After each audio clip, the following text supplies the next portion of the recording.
सचिन पायलट का बड़ा हमला। क्या उपराष्ट्रपति का इस्तीफा बीजेपी की अंदरूनी साजिश का हिस्सा है?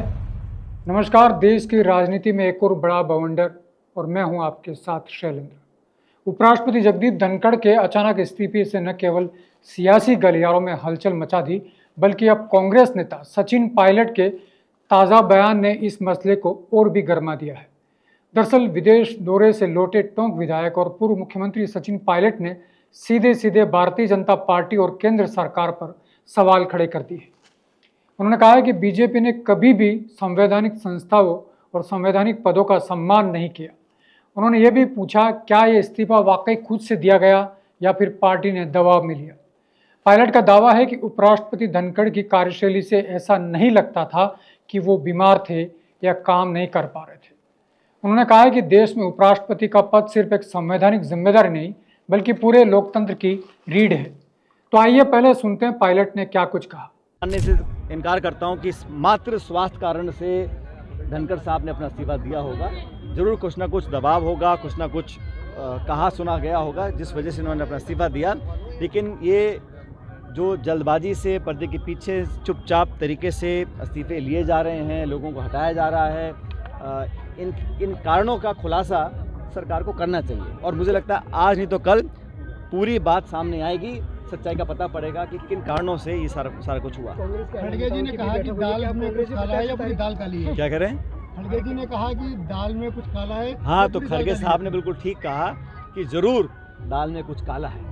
और ऐसे ही तो कोई बैठे बैठे आधे घंटे पर इस्तीफा देता नहीं है। तो ऐसा क्या हुआ, क्या व्यवस्थाएं थीं, क्या परिस्थितियां थीं, क्या मजबूरियां थीं कि धनखड़ साहब जो बड़े लाव लश्कर के साथ उनको राज्यपाल से उपराष्ट्रपति बनाया था, अचानक उनका फेयरवेल भी नहीं हुआ। जो विदाई होती है, औपचारिकता होती है, जो उपराष्ट्रपति होते हैं जब वो पद छोड़ते हैं तो एक उनका भाषण होता है राज्यसभा के अंदर, विदाई होती है, सब नेताओं से मुलाकात करते हैं। जिस तरह से जल्दबाजी से एक तरह से निकाला गया है या छुड़वाया गया है, ये कोई पहली बार हुआ है और मुझे लगता है कि ये एक अच्छी परंपरा नहीं है, जो भी कारण रहे हों। और मैं फिर कह रहा हूँ, आज नहीं तो कल कारण बाहर जरूर आएंगे। ये बातें छुपती नहीं है, दबती नहीं है, हकीकत सामने आएगी। तो सुना आपने, उन्होंने कहा बीजेपी को संवैधानिक संस्थाओं की कोई परवाह नहीं है, पर्दे के पीछे कुछ ना कुछ जरूर हुआ है जिसे सरकार छिपा रही है। इतना ही नहीं, सचिन पायलट ने प्रधानमंत्री नरेंद्र मोदी और भाजपा के राष्ट्रीय अध्यक्ष को भी निशाने पर लिया। उन्होंने कहा कि मोदी को बाहर घूमने से फुर्सत नहीं है। उन्होंने कहा कि जो पार्टी एक किसान पृष्ठभूमि के व्यक्ति को गर्व से उपराष्ट्रपति बनाती है, उसी से उसकी विदाई भी रहस्यमयी बना दी। उन्होंने साफ कहा कि सरकार संवैधानिक मर्यादाओं को तार तार कर रही है। अब वक्त आ गया कि जनता असली चेहरा पहचान ले। पायलट ने यह भी कहा, भाजपा की सरकार किसानों की नहीं, उद्योगपति की हितैषी है। एमएसपी पर कोई कानून नहीं, मनरेगा को जटिल बनाकर गरीबों से दूर किया जा रहा है और अब किसान हक मांगता है तो सरकार आंखें फेर लेती है। पायलट ने कहा, कांग्रेस सरकार द्वारा लाई गई मनरेगा योजना ने कोरोना काल में गरीबों और किसानों को राहत दी थी, लेकिन आज भाजपा सरकार इस योजना को जटिल बनाकर ठप करने का प्रयास कर रही है। उन्होंने कहा, किसान अगर मुआवजा या एमएसपी की मांग करते हैं तो भाजपा सरकार पीछे हट जाती है।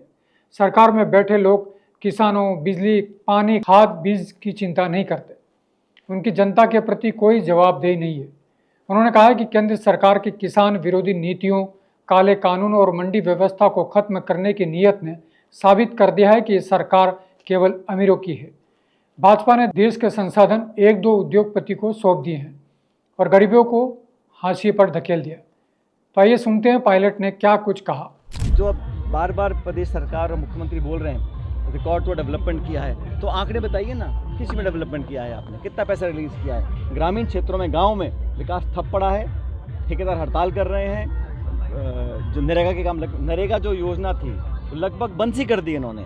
हिम्मत नहीं है कि उसको फॉर्मली बंद करें, औपचारिक रूप से बंद करें, लेकिन नाना करते करते वहाँ लेबर बहुत कम हो गई है, लोग काम नहीं कर पा रहे हैं और नौजवान जो है वो लगातार आक्रोशित है। पढ़े लिखे जो बेरोजगार घूम रहे हैं, समझ नहीं पा रहे हैं कि किसको जाके दस्तक दें। सुनने वालों को बचा नहीं, ना दिल्ली ना जयपुर। तो सुना आपने, सचिन पायलट ने यह भी कहा कि भाजपा संगठन और सत्ता के बीच आपसी समन्वय का अभाव है, इसलिए ये अपना राष्ट्रीय अध्यक्ष तक नहीं चुन पा रहे। उन्होंने देश में बढ़ती असमानता, बेरोजगारी और युवाओं की चिंता पर भी सवाल उठाए। तो क्या सचिन पायलट का यह बयान बीजेपी के लिए नई परेशानी बनने जा रहा है?